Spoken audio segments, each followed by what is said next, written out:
How do you put your audience at ease when you're giving a speech?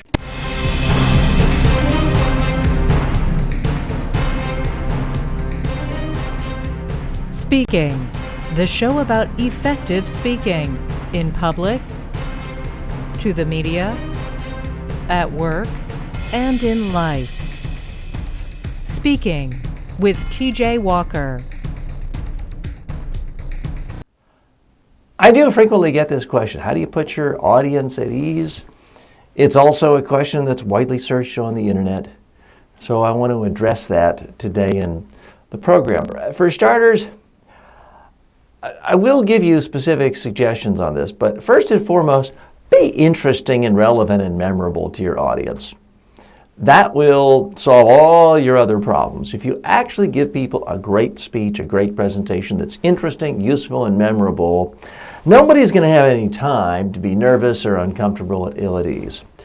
I think a lot of what makes audiences uncomfortable is the idea of, this might be really boring because most speeches I hear are really boring. How can I get out of this? How can I sit in the back of the room so that I can sneak out or check my email if this person starts to get really boring? That's why most audiences are ill at ease. So your first goal should be make the speech interesting and memorable. That will solve most of your problems. I'm going to give you a lot more very specific advice in just a moment. For a free, no obligation online public speaking or media training course, go to mediatrainingworldwide.com and start learning today.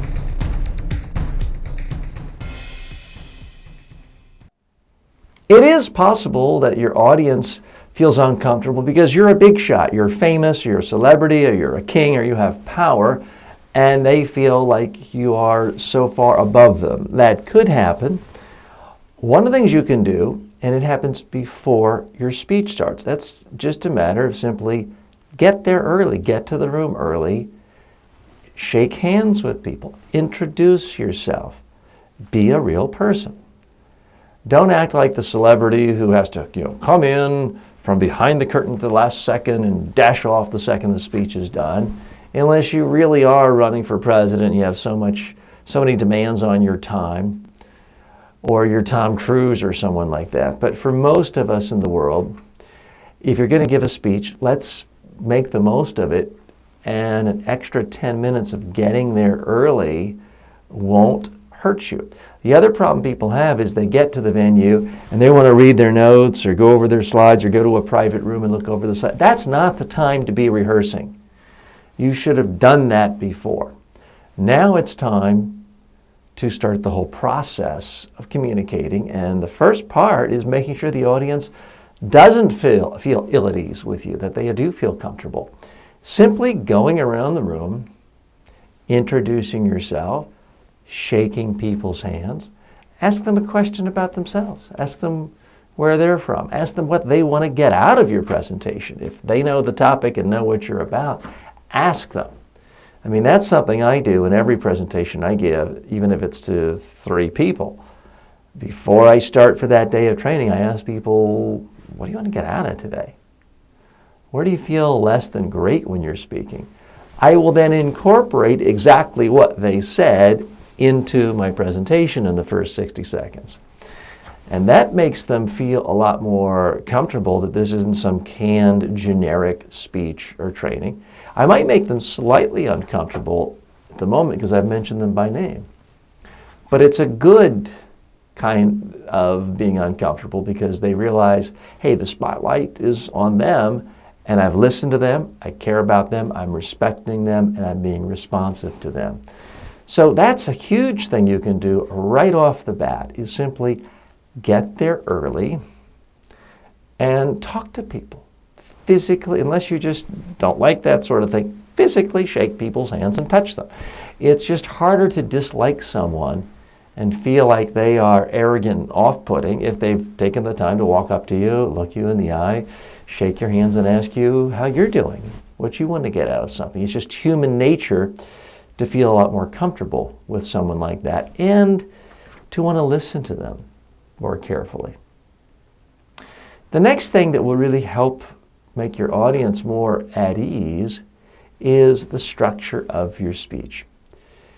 No, you do not have to start with a joke. A joke could work if you're making fun of yourself and it doesn't seem canned and it doesn't seem phony and it doesn't sound like, okay, my speechwriter said I had to start with a joke to make everyone comfortable, so here's my joke, please laugh or I'll be disappointed. It can't seem like that. It has to seem genuine, real, and not forced, not like you're begging for a laugh or you're going to be uncomfortable. But you don't have to use humor. The main thing you have to do is just say something interesting to them. Again, a little different if you're the King of England and you're talking to poor peasants. And I'm sorry, I realize they don't call them peasants anymore. But for most situations, business people, political leaders, others, the audience doesn't really feel typically that you're so much better than they are. Yeah, I guess if you're talking to business students and you're a billionaire, you're a Warren Buffett, they may feel like, oh my gosh, he's such a god, he's such a deity. But Warren Buffett is the first person to use self-deprecating humor, to sound conversational, and to sound relaxed and put everyone else at ease. And that makes it easier for people to ask him questions. The next thing I'd urge you to do is make people realize you're approachable. Too many speakers, whether they're advanced and highly successful billionaires, or they could be a 17-year-old giving a presentation in school, have this attitude of, I'm going through my little presentation, don't interrupt me. You got a question? Hold it till later. Let me go through my stuff. Well, that makes audiences uncomfortable. They're like, this person doesn't want me to interrupt his speech. He's so important. He's such a big shot. And then they've forgotten what their question was by the end of the time period, by the end of the presentation. My advice, let people know you're happy to take questions, unless you have a very, very strict, severe time limit. 10 minutes, part of a conference, you've got to hit a number of points, then perhaps you can't. But for most presentations, it's not that structured in time. Let people know you'll take their questions anytime.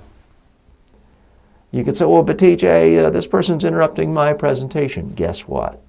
It's not your presentation. It is your audience's presentation.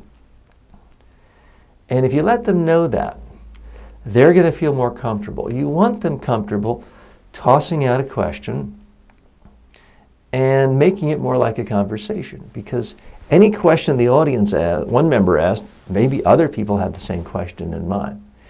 They're creating variety in the tone and the sound of the room. They're essentially turning you from a solo act to a group act. Most people prefer groups. There's just more variety. The Beatles sold a lot more albums than the typical solo artist. So again, I'm not suggesting you have to turn over your entire presentation to the mob every single time and let one person ask you 50 questions. No, there are limits. But the general principle of letting people engage you, ask questions, is a good thing. It'll make them more comfortable. It'll put them at ease. It also puts you at ease because now you've got time to think, reflect. It makes it more like a conversation, and it makes everything just more relaxing for everybody. When people are in a relaxed state, it's easier for them to focus, easier for them to remember things if there's no tension. So please keep that in mind. To hire TJ Walker as a keynote speaker or workshop leader for your next conference, call 212-764-4955.